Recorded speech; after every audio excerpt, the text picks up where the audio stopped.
Hey all, it's your boy Retro. It's been quite a while since I last posted a video on YouTube. I apologize for the long wait.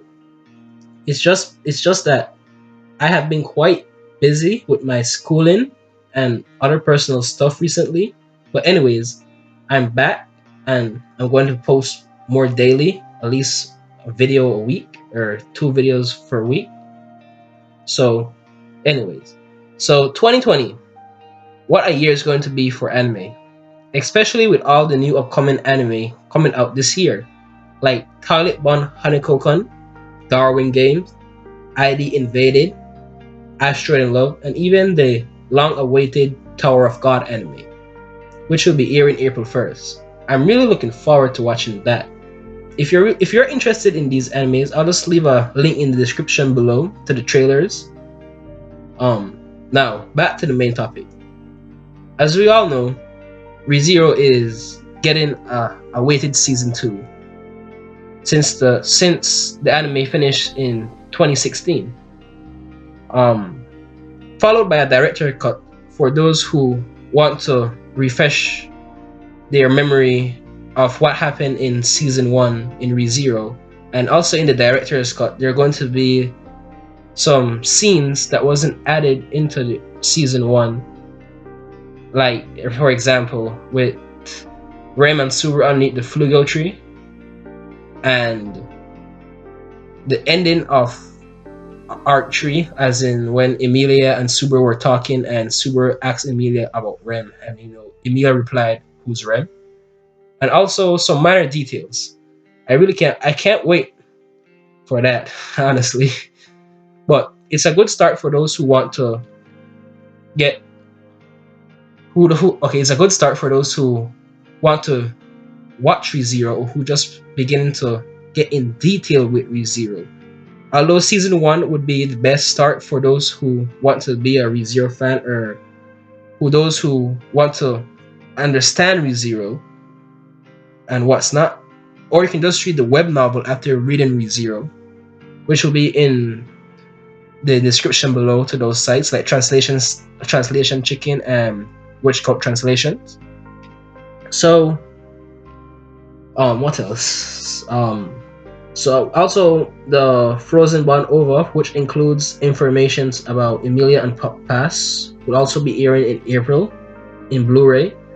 You can also watch it in the cinema, but if you're like me, I'm not I'm not even close to Japan. I'm all the way over to the next half of the world. Japan's really far, so I can't watch it. But when it airs in Blu-ray, I'm definitely going to watch it. I might even do a reaction video towards it. So, as a hardcore ReZero fan myself, I already know what's going to happen since I read the web novels. Like I said, link in the description below for those who are interested. I'm just going to be talking about my expectations and what I think thus far about ReZero. And again, I'm sorry for not posting videos for so long. As of lately, I'm really busy with my schooling and other stuff, like I said before. And also sorry for my horrible English, since English is not really my main language. But moving on. So what I want to talk about today is three things prior to ReZero: the director's cut, the Frozen Bond OVA, I believe, and also the season 2. Yeah, that's probably going to be the main topic for today. But apart from that, no, everything is going to be the main topic for today.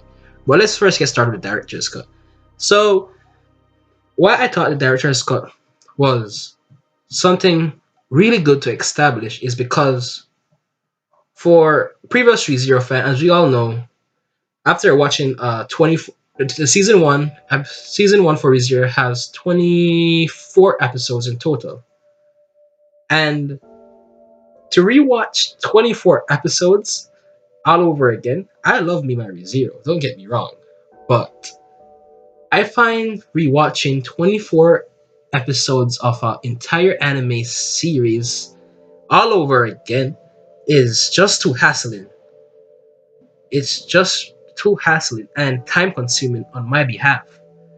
So I really enjoy getting director's cut with extra additional scenes because I believe the director's cut is 2 episodes cramped into one episode, one long 45 minutes episode, which is a really good idea. And also, the reason I appreciate the director's cut is because it's given us what we didn't had in the original ReZero season 1, even 24 episodes. The director's cut's going to be putting additional scenes that wasn't included in the original season 1 of ReZero. Like, for example, with Subaru and Rem and their Flugel tree, like I said before. I thought I said it before, but yeah. Subaru and Rem under this Flugel tree, with Rem faking her death, we get a confession on Subaru, with Julius dying in one of the timelines when Subaru had restart, I believe.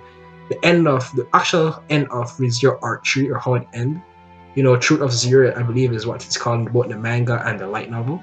When both Emilia and Subaru were discussing with each other and what's not, and I believe Subaru brought up the topic of Rem, and Emilia asks, "Who's Rem?" As light novel readers should know, Rem got her existence completely erased out of reality due to the power of gluttony, the authority of gluttony, and Crush just got her memories taken away. Luckily, it could have been much worse for her. But yeah, so best girl Rem. Yes, sorry Rem fans. I'm a Rem fan myself, but I believe with Rem not being a part of season 2, what's going to come up is really going to give Subaru. No, it's the reason why Subaru better himself as a character. The character development for Subaru was just outstanding in the light novel, or Arc 4. Like I said, that will be in the description below. So back to the director's cut though. So this director's cut is going to have a lot of extra scenes we didn't got into season 1, which I think is really good. So that's the main reason why I do think ReZero getting this director's cut is outstanding. Even the VA for Subaru, I don't really remember his name, actually coming back to do some of the voice acting over for some scenes, because new scenes, we need new voice acting, right? So yeah, so that's the main point. So ReZero, right? As the thing I really don't like is people who just start off watching ReZero, it could get confusing, right? And apparently, as in, I believe some people who watch ReZero, I don't remember the name of their channel, but they thought ReZero was a friendly anime. Now, as we all know, ReZero is not friendly. We all remember that one scene, right? Yeah, so yeah, that scene right there.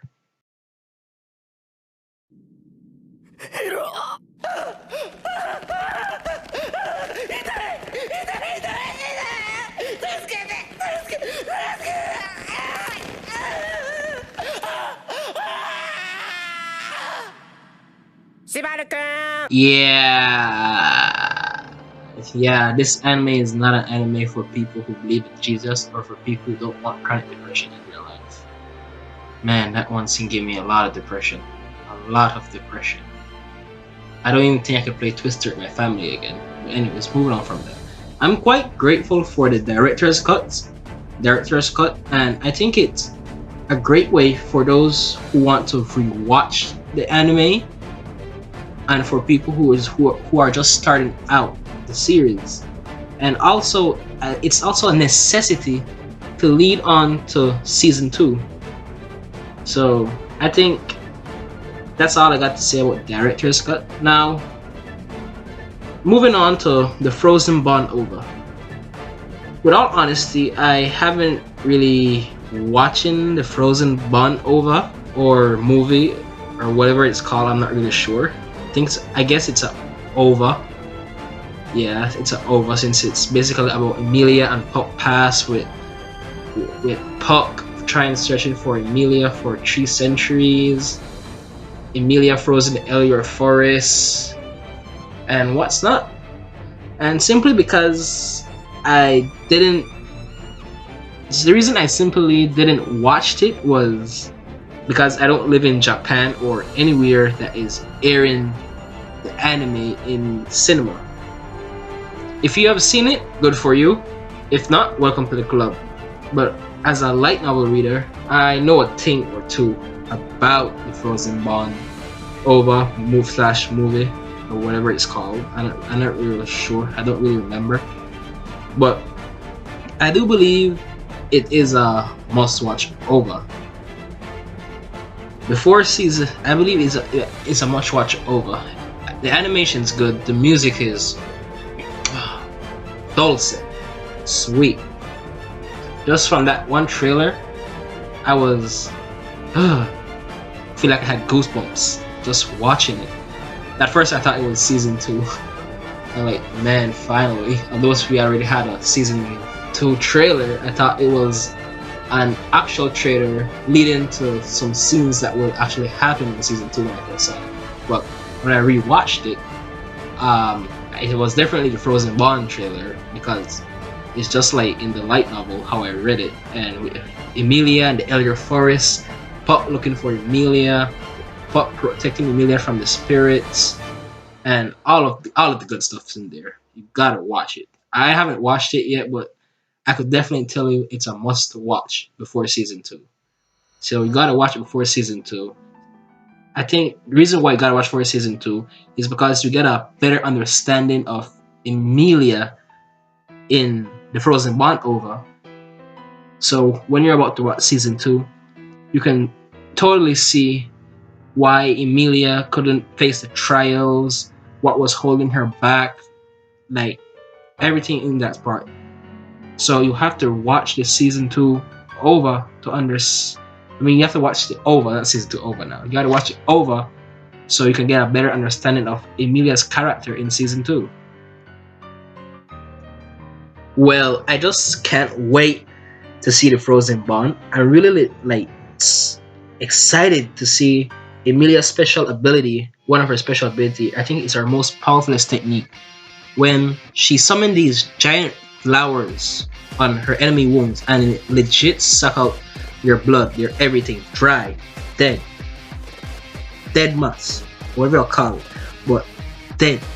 It's like a widespread ability. She can't control it as good as she can't control it. That's what I remember from the light novel. She can't control it without Puck with her.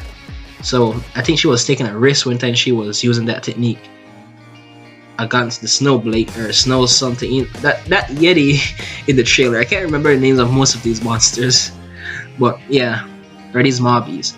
So we're gonna move on to the season 2. Yeah, when we reserve season 2. What I'm expecting from season 2. Well, I'm gonna say this. I'm just throwing this out there.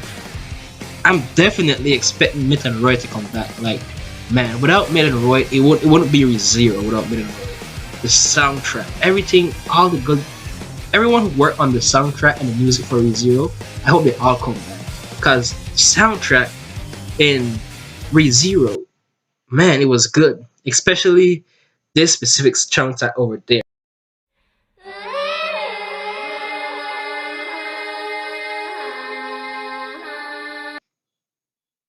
Now, let's talk a little bit about season 2, which is basically arc 4 in the web novel.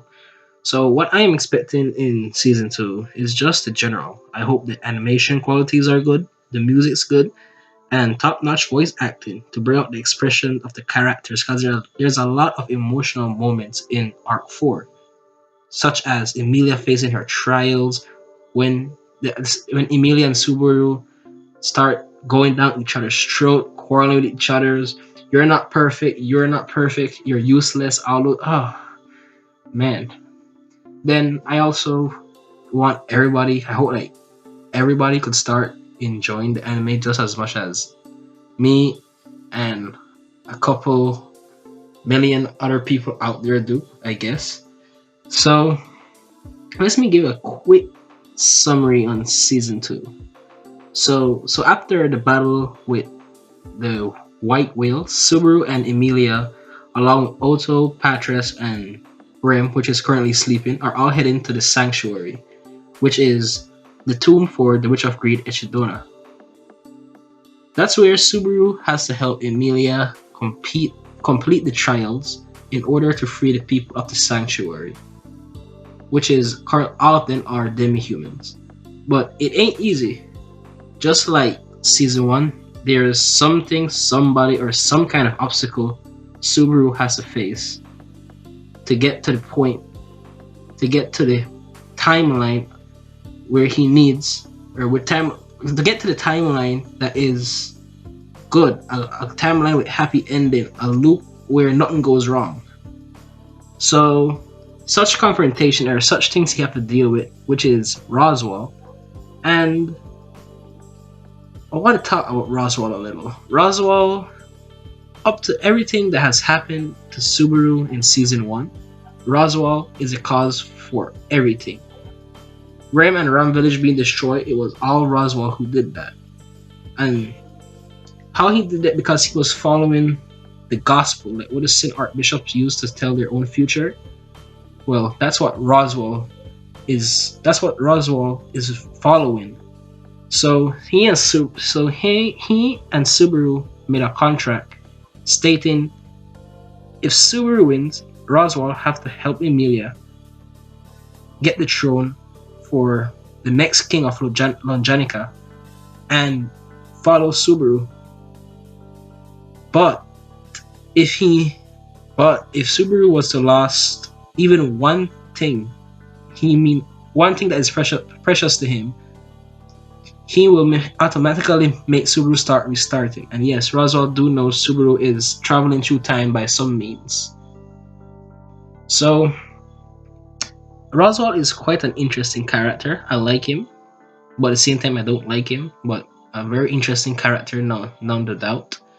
And Subaru also has to face Garfield. At first I really hated Garfield because Garfield was just aggravated. He was stepping in front of Subaru, always stopping him from doing the things just for his own silly pipe dream, as in like he doesn't want the people of the Sanctuary to be freed in one loop, then in another loop he wants people to be freed. Like he doesn't want to make up his mind, so it gets really aggravating at first. But if you continue to read the web novel, you actually start to grow to like Garfield because you can totally relate to him. Subaru and Garfield past are quite similar. They both think they were useless. They were a waste of life. So I guess Garfield is probably one of my favorite characters now. And the way how it went from an antagonist relationship to Garfield start calling Subaru Captain, it's really kind of heartwarming to hear. So Garfield, favorite male character thus far for Arc 4. But there's also the problem with Beatrice. Beatrice, the Great Hair, Emilia trying to face the past to beat the trials, and all of that. Especially Beatrice. Beatrice's past is really deep, as in she spent 400 years in a library trying to fulfill a promise that doesn't even make sense. She spent 400 years waiting for someone called Day, which would probably never come. So in the end, Beatrice and Subaru made a contract. They worked together to defeat the Great Rabbit, which was created by the Witch of Gluttony, Daphne. And in the end, Emilia beat the trial. People at Sanctuary were freed. Even Echidna was freed into the world, but Subaru doesn't know that. Echidna's soul was transferred into the body of one of the Louis clones known as Omega. So she's roaming the world right now. So I can't wait to see where this goes in the future. And to practically end this off, I just want to say what I really love about ReZero the most is each and every character in ReZero have some kind of backstory and character development. There's not there's not even one character that I don't even know that doesn't have a very touching, a very sad, a deep and serious backstory. It's just amazing how all the characters, the way how they interact, the way how they interact with the story itself, their backstories, like you can totally relate to them in real life. So that's probably one of the main reasons why I really love ReZero. Just the world itself, the world magical system, the way how the world is set up. I love all of that. So it's the way how the world is set up is detailed. It's really detailed. It's so detailed. I could probably make a video with just the ReZero world itself. But that's for another video. Well, anyways, guys, I'm just gonna end this off right here. I want you to have a great rest of the day. Please comment below and do tell me your thoughts about what you think about ReZero Season 2 and Arc 4.